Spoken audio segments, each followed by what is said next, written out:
Hi, welcome. So I want to talk about. Wait, that's wrong. That's better. I want to talk about this Micron Millennia PC. You consider it's nothing special at all. It's a Pentium 133, no MMX, no anything fancy like that. This is something I've been restoring for a while, and it's something I really wanted to get. I traded that 286 board for this computer a while ago. As you can see, I have another big set of mess here, but I've been mostly working on reducing and keeping just what I really want to get. That's kind of translated to this. But yeah, the Millennium. Let me get it out. And it's a pretty nice computer. I installed this optical drive. This is the 4-disc NEC. And this thing was pretty disgusting when I got it. You can see there is still some rust damage here that I need to fix before actually putting this thing to use. I need to replace the fans. This is very noisy and this is completely gone. This is the bearings of this thing are just very bad.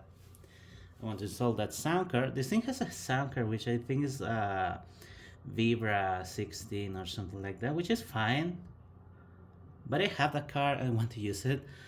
So yeah, I'm going to install it here. This thing has 4 ISA ports and 4 PCI. Well, actually like 3 and 3, and there is one that can be PCI or ISA, but not both at the same time, unless it's like a card that just sits inside or something like that.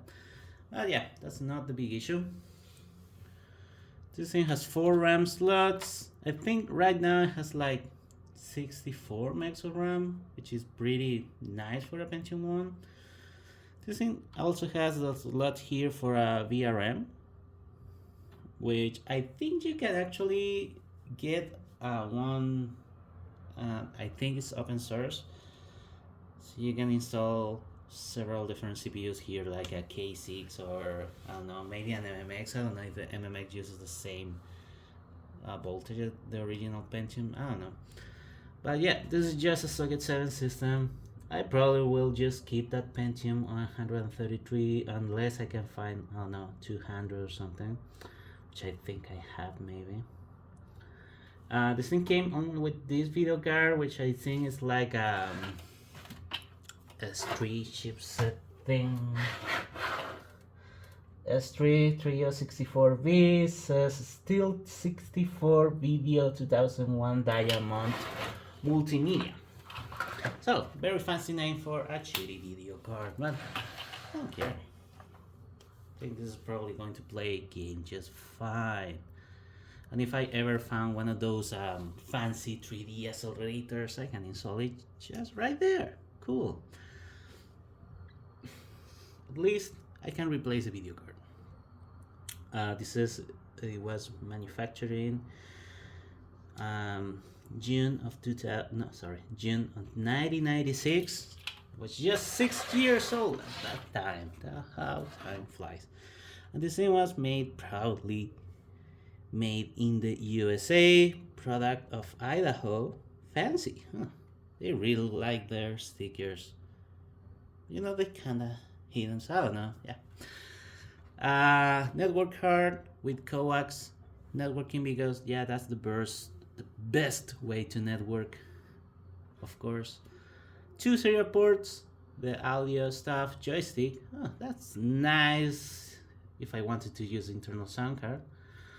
Parallel port, the serial port, PS2, mouse and keyboard. You can see this is ATX, but it's like a weird ATX, very old, because that's just headers.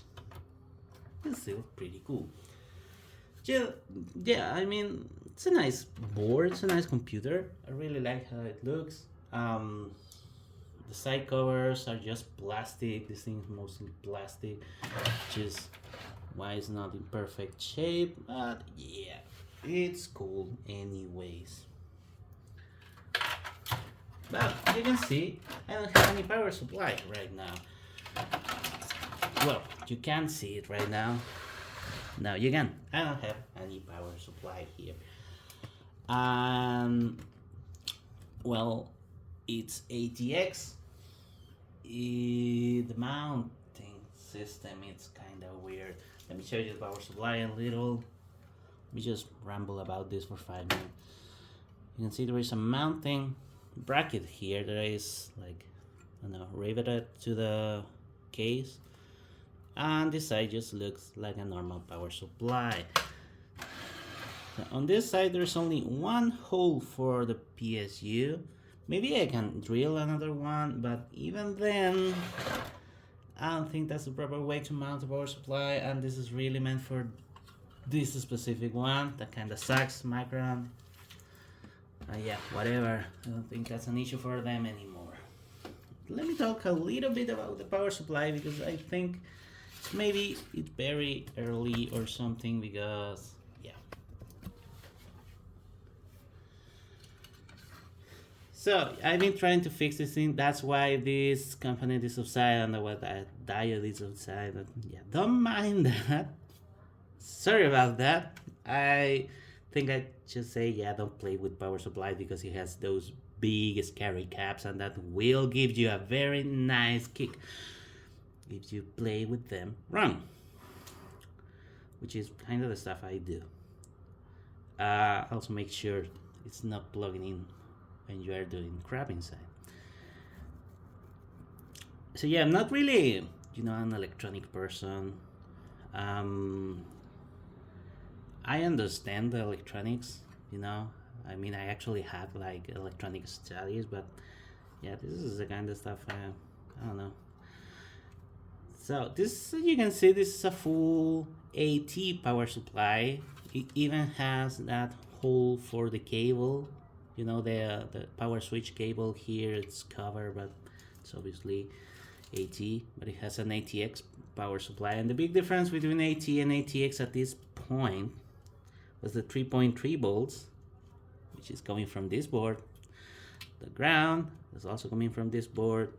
The power switch, remote power, that's called right now on this power supply, and one cable I removed here, which is called standby voltage, which is 5 volts.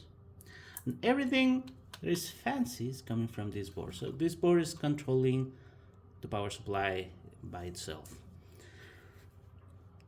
So the 3.3 volts output on this power supply works fine, so that side of this board is fine. The rest of the voltage are pretty solid, are pretty nice. I tried like 4 or 5 SCSI hard drive, like chunk hard drives, and this thing holds just fine. It looks pretty clean on the oscilloscope.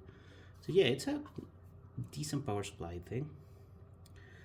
The issue here is that I think the issue is this transformer here, and I think this was actually connected to 220 when the switch was in 110, because there is some components that were replaced, and I think it was just fine for a while, but then probably failed. I don't know.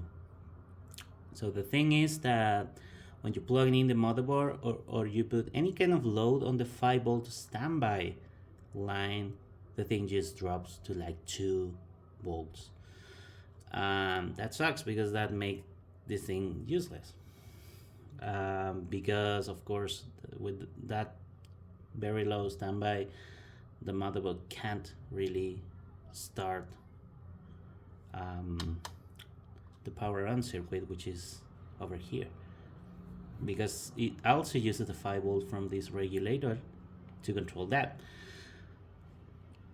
So I've been playing around with this, replacing some components. I don't like to do the shotgun replace approach. I was like, hey, maybe it's the gaps, but there is this big connector here that comes to this board, and this comes actually directly from mains if you're running on 115 mode. So there is no caps on that circuit. I mean, no, there is actually no caps, because this thing is going directly to here, but through the motherboard. Well, and if you switch to 220, actually goes over that transformer that has some caps. But I've been trying it on 115 for a while just to get maybe there is something there just to get like real mains here. And this transformer drops from 12 volts to like 4 or 6 when you put any kind of load here. I removed the transformer here, tested it outside, and I got the same issue. If I put any kind of load, the voltage drops. So I think it's the transformer. I mean, if that is not the issue, then I don't know. So I was thinking maybe I can repair this, like just remove the whole transformer thing and install like a switching power supply to 12 volts or even 5 volts and run it that way. But I don't know. To be honest, I don't know. Maybe I can find another power supply and scrape parts from that. I think that more modern power supplies are making 5 volts in some other way at this point. And I think that maybe I should just go with a power supply, modify the mounting system to fit on this Micron case. Really, I don't know what to do. I mean, I sincerely trust a power supply, a newer power supply, more than I would probably trust this if I repair it. I don't know. I really don't know. As I said, I'm not really someone that works too much on that kind of stuff. So I've been rambling for like 12 minutes about this computer. That's way too much. So I'm gonna leave it like that for now.